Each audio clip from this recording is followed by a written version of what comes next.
What is up, big dog? Saber TCG here. Most likely posting this before the first day of the Pittsburgh Regional 2025. And I just wanted to go over what I'm expecting to see at this regional. We had Monteteri. Is that how you say that? I don't know. We had Monteteri and we had, what was the other one? Frankfurt. We had those two regionals this past weekend. Had a few surprises, some decks that we weren't expecting to do as well as they did. And then we had some decks that we knew were going to do good and we knew we were going to do bad. But very fun events. Of course, both events, Guardy won. So before I even get started, I'm just going to go ahead and put Guardy in S tier. I have nothing to tell you about Guardy.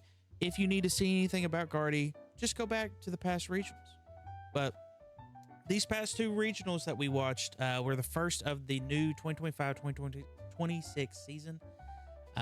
We are going to have megas in the upcoming regionals after this. I think we may have one more or two more events after this. No US events after this that will not include the new mega set. So this meta that you're looking at right now is about to be partially rotated. Obviously, we're going to expect some of these decks to still be meta contenders. I think a lot of these decks will still be good, but I do expect to see some prizes, or excuse me, surprises, not prizes. I'm thinking of the game too much. I expect to see some surprises from the mega set. I think there are decks that people are overlooking. I think there are decks that are going to really shine, especially after rotation, which, you know, happens next year. We got like 6 months before that happens, or 4 or 5 months. But I do expect to see some decks that come out and surprise us from these next two mega sets that people aren't going to be looking out for. And I think people are going to be testing those and pushing those decks before rotation and going to make a splash, is my theory. But we'll definitely see how it plays out. Right now, we have this meta. This is a meta that we're quite accustomed to. If you ask my local, they're sick and tired of this meta. They're so done with all the top decks. They're done looking at them. I have bad news. They're probably going to still be around once the new sets come out. But hopefully by rotation, we'll have a whole new view of the scene, which we usually do. But let's go over the list of decks that we're going to be looking at. I'm going to go ahead and start in D tier. A lot of lists start in S tier, but I kind of want to, you know, have some mystics about it, you know. I'm going to start in D tier, and this may shock you all. This may surprise you all. And you may say, Trey, you're absolutely crazy. But I think Charizard Pidgeot is a D tier deck. I know. Crucify me, you Zard lovers, but I've play tested with this deck. And if you play any of the Dragapult variants, you lose, including the version of itself. I do not think Guardy is an auto win. A lot of people play this deck because they think they automatically beat Gardevoir. I do not think that's the case. I think Gardevoir can bully you some games, especially if your hands are looking rough. I don't think this deck has a natural win against Gardevoir Godango. It is favored, but even with it being favored, I still think you have to claw your victories, and playing a deck for a long time that takes that much out of you each game, you're going to be playing a lot of game threes with this deck. I just do not see why people are still playing this besides just something they're comfortable and used to. And there's a lot of pro players that are high on this deck. I'm not a pro player, of course, but I'm not one of these that are high on this deck. I'm just not high on it.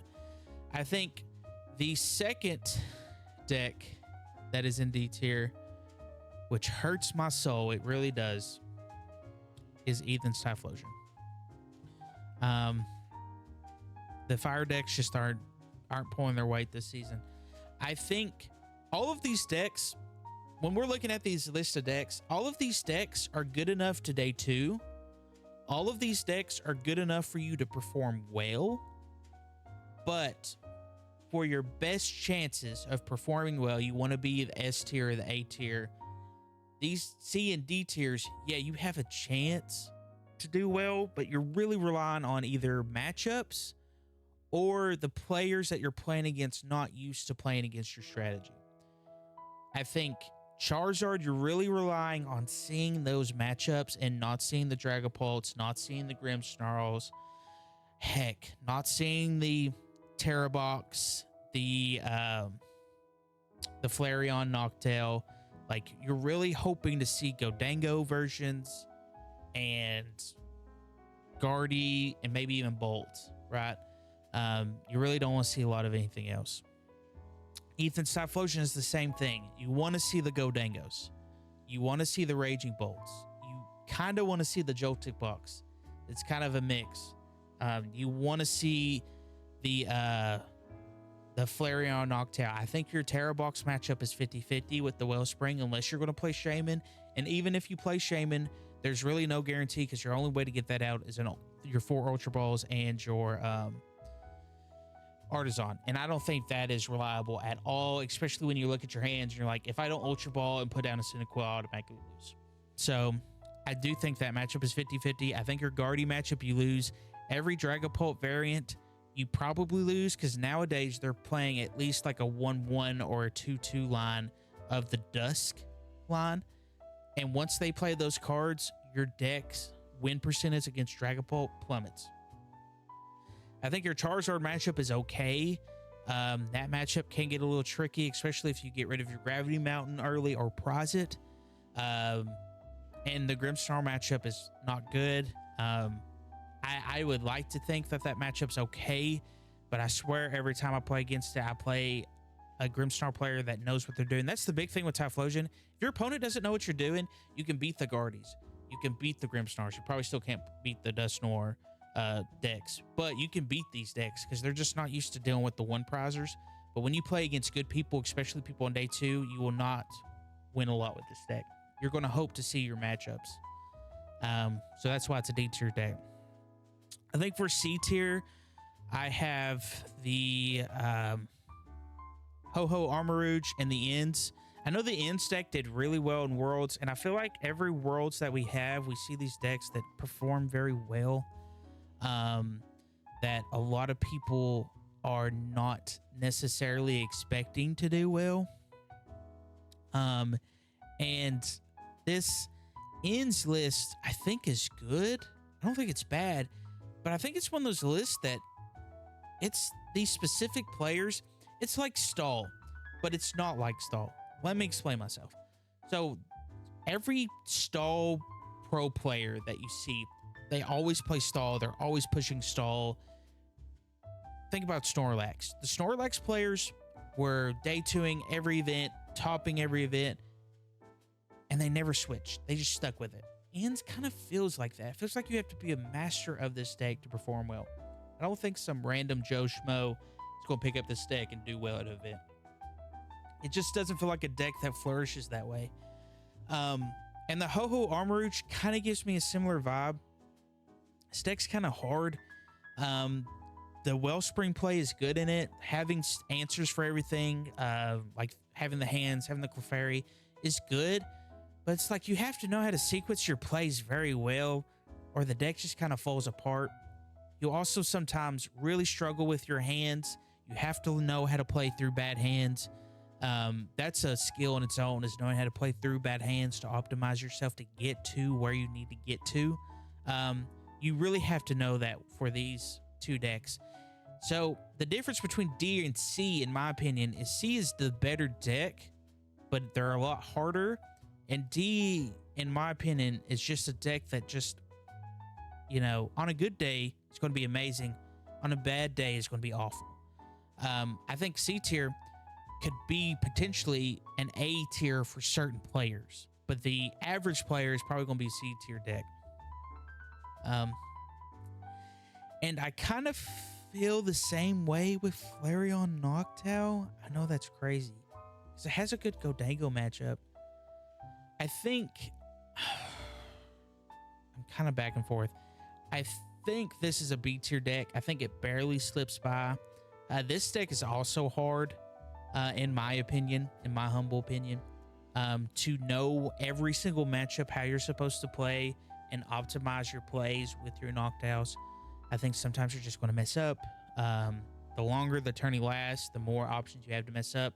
Usually the people that we see flourishing with this deck are pro players that have played this deck nonstop, know all the plays, know what decks to play around.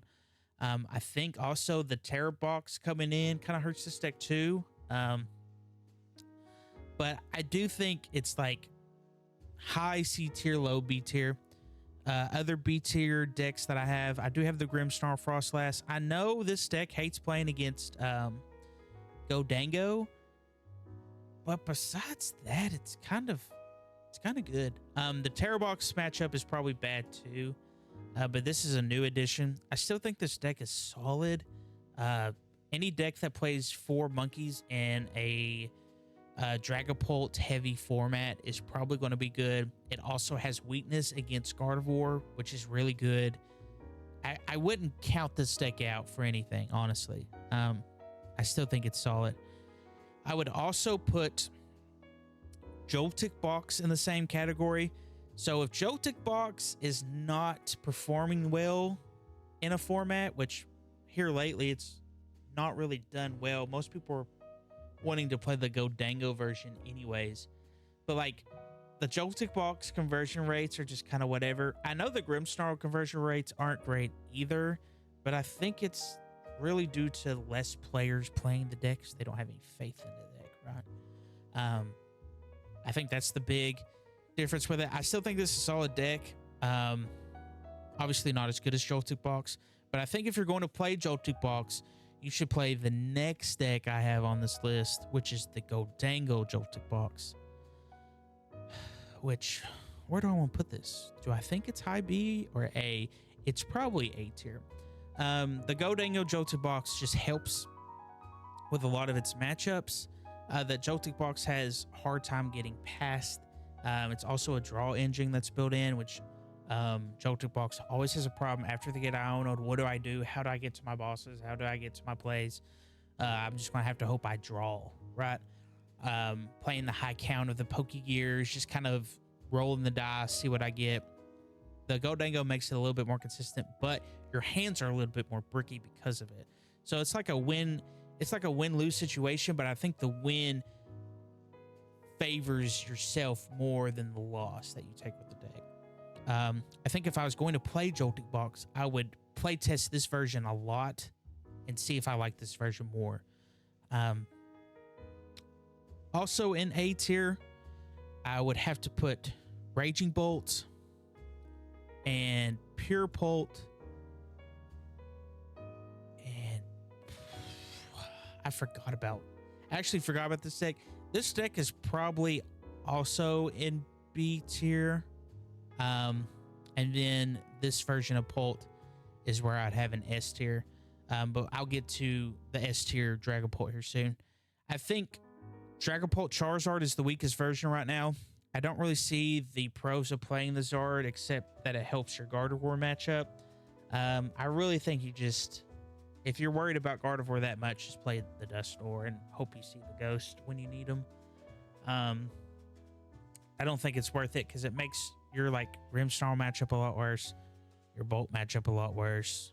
It makes your Godango matchup, I don't even know how to fix that.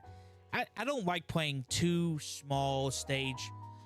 Like, it's different with Dusknoir because Dusknoir is actively doing stuff with its ability, and Zard doesn't actively do anything until you get to Zard. So a lot of times you just get stuck with a lot of these baby Pokemon, these basic Pokemon that you're just like, I don't know what to do with this. I'm not a fan of this deck. I think Straight Pult is really good in the right hands. If you have more of a stall mindset, you should probably be playing Straight Pult because Straight Pult can play the tech options. We saw Kato, I think is his name, play it in Frankfurt. The Cornerstone, he played the Maractus. He played cards to like pick up his cards to make his board state very simple and to play more of a stall-like flow, which really benefited with just the Straight Pult. I say that, but I think even in Straight Pult, he was still playing some Ghost. It was a very small package, though. It anything like the Dragapult Dusknoir. I would consider it more straight pult than anything. Definitely think this deck is good in the right hands. But the average person, I think I would recommend you try Dragapult Dusknoir. I think it's the more high power version of the deck. Yeah, you give up a little bit of your consistency from the regular Pult, but the power plays you can do in this deck let you win your bad matchups, like the Gardevoir, like the Gholdengo, and that's why we keep seeing.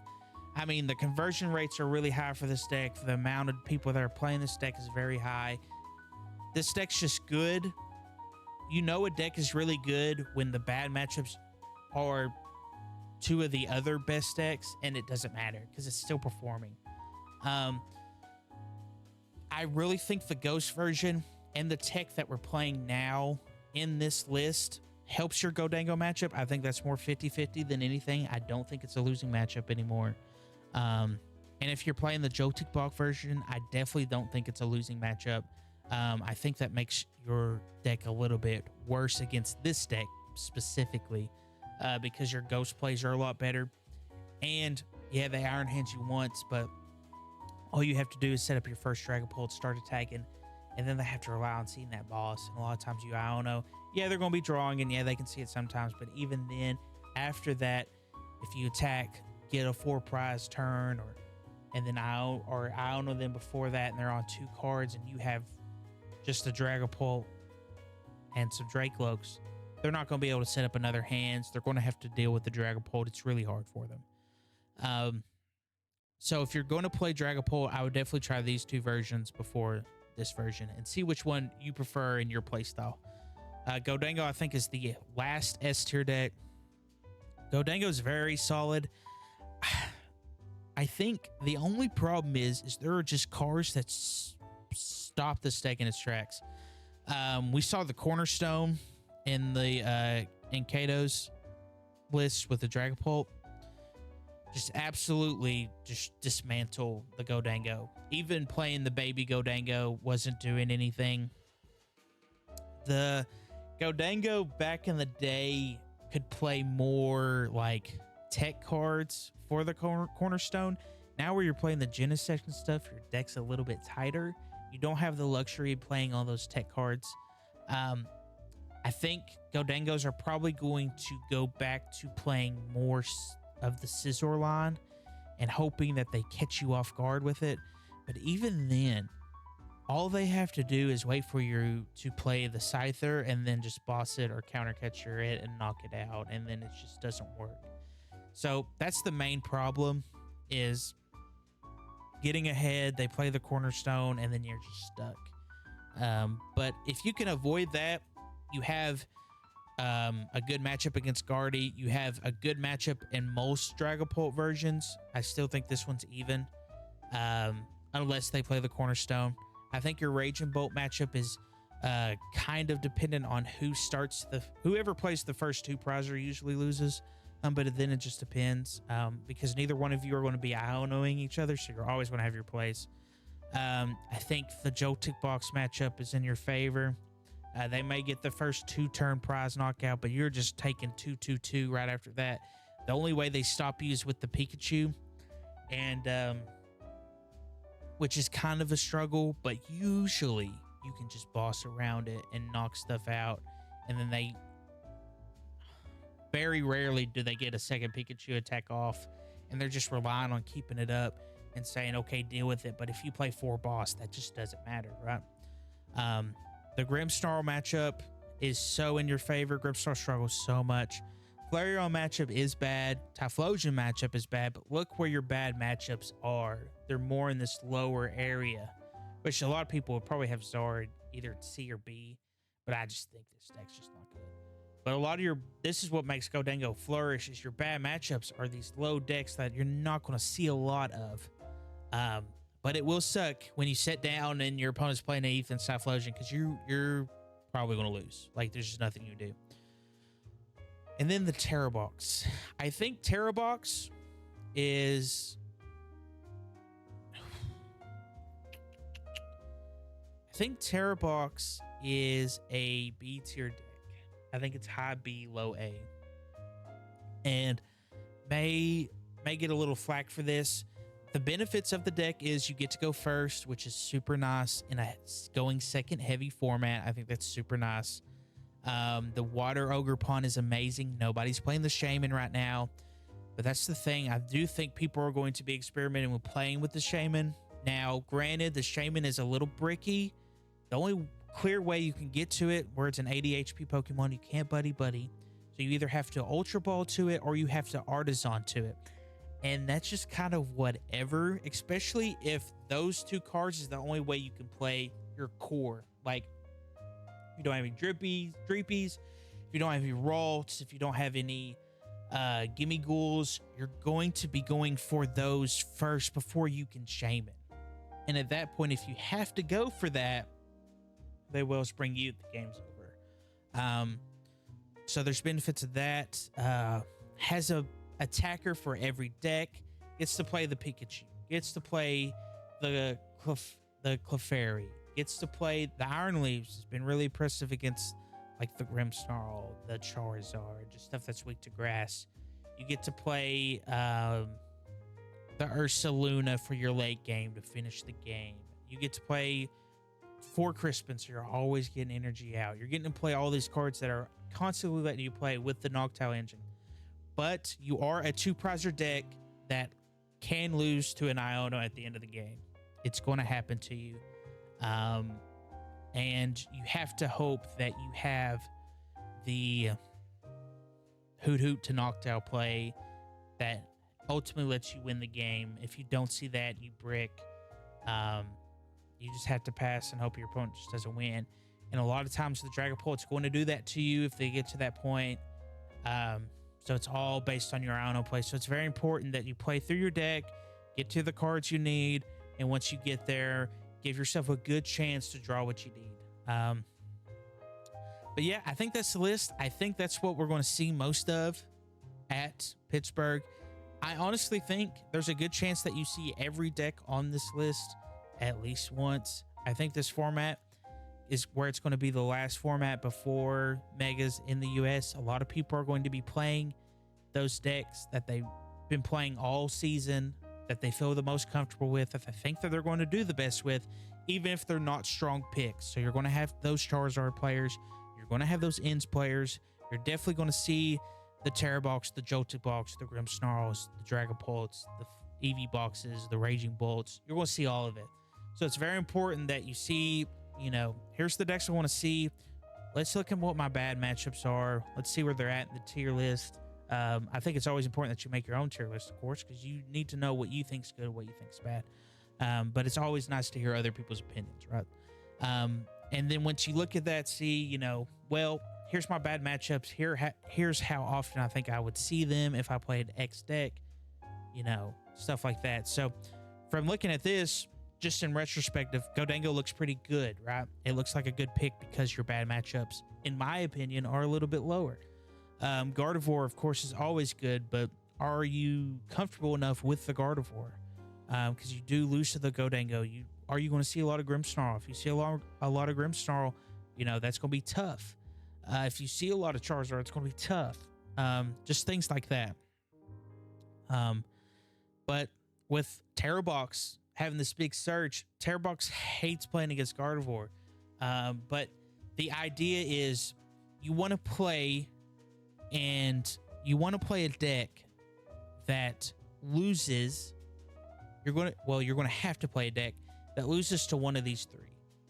So the idea is, which deck do you want to lose to? And in my opinion, that's Gardevoir, right? Because you're going to see less of it. Your good Gardevoir players are all going to be pro players, because we have local Gardevoir players.